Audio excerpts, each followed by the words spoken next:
Ela enterrou o marido e foi reclamar sua herança até descobrir que outra mulher já morava na casa que era dela. Você consegue imaginar perder seu marido e, ao bater na porta da própria casa, encontrar uma estranha se dizendo dona de tudo? Parece impossível, mas essa história aconteceu no interior de Minas Gerais em 1908.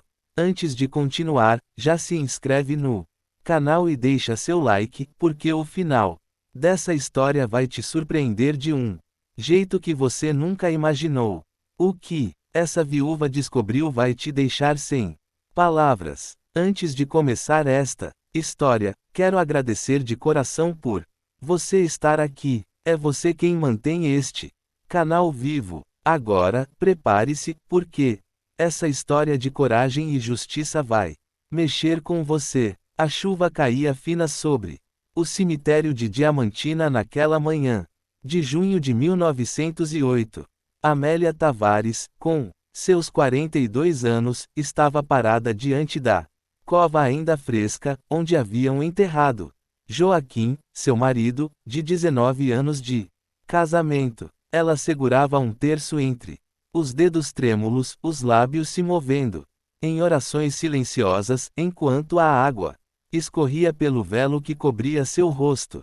Ao seu redor, alguns conhecidos do comércio local, vizinhos e o padre, que havia celebrado a missa de corpo presente, aguardavam respeitosamente que ela se despedisse. Joaquim Tavares tinha sido um homem respeitado, comerciante de tecidos e ferramentas na rua principal de Diamantina. Ele construíra uma reputação sólida ao longo de 25 anos de trabalho honesto. Todos o conheciam como um homem de palavra, sério nos negócios, discreto na vida pessoal. A febre que o levou tinha sido rápida e cruel. Em menos de 10 dias, Joaquim passou de um homem robusto de 51 anos para um corpo frágil consumido pela doença. Amélia cuidou dele até o último suspiro, segurando sua mão enquanto a vida se esvaía daqueles olhos castanhos que um dia a conquistaram. Agora, de pé sob a chuva, Amélia sentia um vazio imenso. Eles não tinham filhos, apesar de terem tentado nos primeiros anos de casamento. Essa dor havia se transformado em aceitação com o tempo e o casal aprendera a viver um com o outro, encontrando conforto na companhia mútua. Joaquim era reservado com demonstrações de afeto, mas Amélia sempre soube que ele a amava à sua maneira. Ele trabalhava longas horas no armazém, mas sempre voltava para casa, sempre trazia algum presente nos aniversários dela. Sempre perguntava se ela precisava de algo. O último punhado de terra caiu sobre o caixão. Amélia fez o sinal da cruz e virou-se lentamente, caminhando em direção à saída do cemitério. As pessoas se aproximavam, murmuravam condolências, tocavam seu ombro com gestos breves. Ela agradecia com a cena, incapaz de formar palavras. A dor era grande demais, recente demais. Quando chegou à casa que alugavam na Rua da Quitanda, uma construção simples de 2 andares com uma venda de secos e molhados no térreo, Amélia subiu as escadas como se cada degrau pesasse 1 tonelada. O apartamento estava silencioso. As roupas de Joaquim ainda estavam penduradas no armário. O cheiro dele ainda impregnava o ambiente. Ela sentou-se à mesa da cozinha e, pela primeira vez, desde que tudo começara, permitiu-se chorar sem restrições. As lágrimas vieram em ondas violentas, sacudindo seu corpo magro. Amélia chorou, pela perda, pela solidão que agora se instalava, pelas memórias de uma vida construída juntos, pelas conversas que nunca mais teriam, pelos planos que nunca se realizariam. Chorou até não ter mais lágrimas, até a garganta doer, até o corpo inteiro estar exausto. Foi quando bateram à porta. Amélia limpou o rosto com as costas das mãos e levantou-se devagar. Quem seria a essa hora? Ela abriu a porta e encontrou o doutor Hermenegildo Fonseca, o advogado que cuidava dos assuntos de Joaquim havia alguns anos. Era um homem de meia idade, cabelos grisalhos, bigode bem aparado e olhar sério por trás dos óculos redondos, de aros dourados. Boa tarde, dona Amélia. Lamento profundamente pela sua perda. O Joaquim era um homem de bem, disse ele, tirando o chapéu. Obrigada, doutor. Por favor, entre, respondeu ela, abrindo o espaço. O advogado entrou e aguardou que Amélia o conduzisse até a pequena sala de estar. Ele carregava uma pasta de couro marrom que colocou sobre a mesa baixa. Sentou-se na poltrona e esperou que Amélia se acomodasse no sofá. Antes de falar, Dona Amélia, sei que este não é o melhor momento, mas há assuntos práticos que precisam ser tratados, questões relacionadas à herança deixada por seu esposo.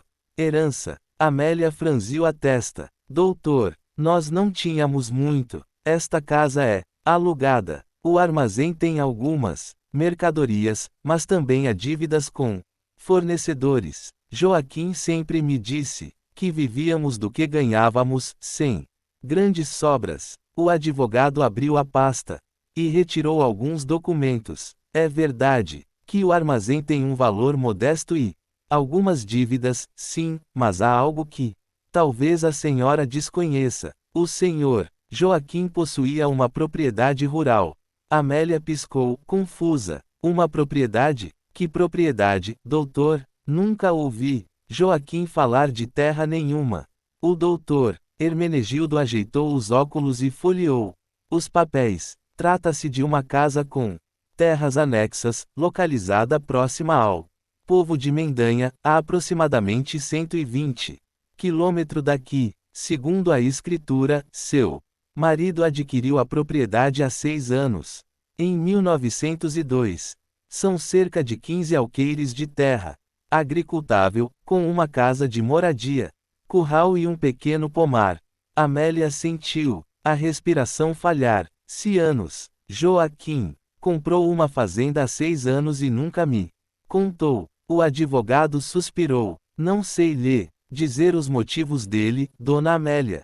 Sei apenas que a escritura está registrada em cartório, devidamente quitada, e que agora essa propriedade pertence legalmente à senhora como única herdeira. Ela pegou os documentos que o advogado estendia. Eram várias páginas, com carimbos, assinaturas, descrições de limites de terra. Lá estava o nome de Joaquim Tavares em várias partes e agora o dela como beneficiária. Amélia lia e relia as palavras, mas nada fazia sentido. Por que Joaquim compraria uma fazenda e não lhe contaria?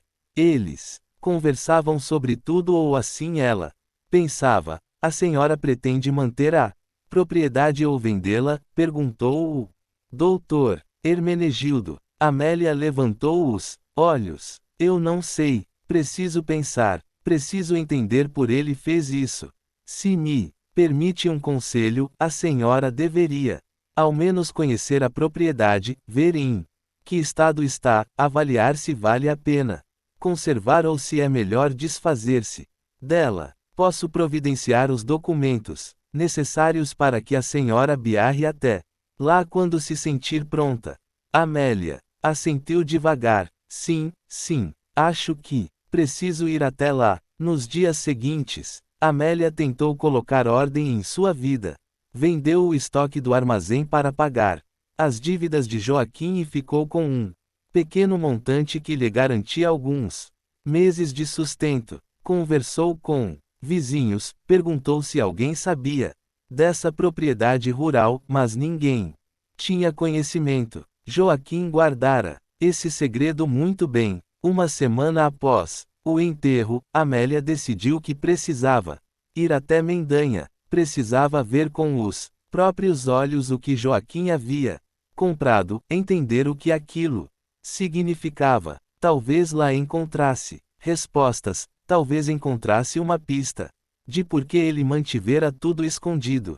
Ela preparou uma mala pequena com roupas simples, guardou os documentos da propriedade numa bolsa de couro e numa manhã de julho embarcou na carroça de um tropeiro que fazia o percurso até Mendanha, transportando mercadorias. A viagem seria longa, pelo menos 3 dias, atravessando estradas de terra empoeiradas, cruzando riachos, passando por pequenos povoados. O tropeiro, um homem chamado Sebastião, de rosto curtido pelo sol e mãos calejadas, foi gentil com ela. Conversava um pouco. Amélia passava a maior parte do tempo olhando a paisagem mudar, as montanhas de Minas Gerais se sucedendo, a vegetação se tornando mais densa, o ar mais úmido. À noite paravam em ranchos à beira da estrada, onde outros viajantes também se abrigavam. Amélia dormia pouco, inquieta, pensando no que encontraria. No terceiro dia, ao final da tarde, avistaram Mendanha. Era um povoado pequeno, talvez 200 almas, com uma igreja no centro, algumas casas de taipa e madeira, uma venda que também funcionava como ponto de encontro. Sebastião deixou Amélia na porta da venda e seguiu viagem. Ela entrou e perguntou ao dono, um homem gordo de avental sujo, sobre a propriedade de Joaquim Tavares. Tavares? O homem coçou a barbarala. Não conheço ninguém com esse nome por aqui. A propriedade fica próxima daqui, segundo os documentos. Insistiu Amélia, mostrando os papéis. Homem olhou de relance. Ah, deve ser a fazenda do lado do rio. Segue por aquela estrada ali, disse ele, apontando para uma trilha que saía do povoado, cerca de 1 hora a pé. Amélia agradeceu e seguiu. O sol já estava baixo no horizonte quando ela deixou as últimas casas de Mendanha para trás. A trilha era estreita, ladeada por capim alto e árvores frondosas. Ela caminhava com a mala pesando em sua mão, os pés doendo dentro dos sapatos de couro, mas a curiosidade a impelia para a frente. Quando finalmente avistou a casa, o coração de Amélia disparou. Era uma construção de madeira e pedra térrea, com um telhado de telhas vermelhas e uma varanda na frente. Ao redor havia terras planas, algumas plantações que pareciam abandonadas, um curral vazio, árvores frutíferas. Não era uma propriedade grande, mas tinha potencial. E estava ali real, concreta, exatamente como descrito nos documentos. Mas o que mais chamou a atenção de Amélia foi a fumaça. Fumaça saindo da chaminé da casa e roupas. Havia roupas estendidas no varal, ao lado da casa, balançando na brisa da tarde. Amélia parou no meio do caminho, o coração agora batendo descompassado. Alguém estava morando ali. Alguém estava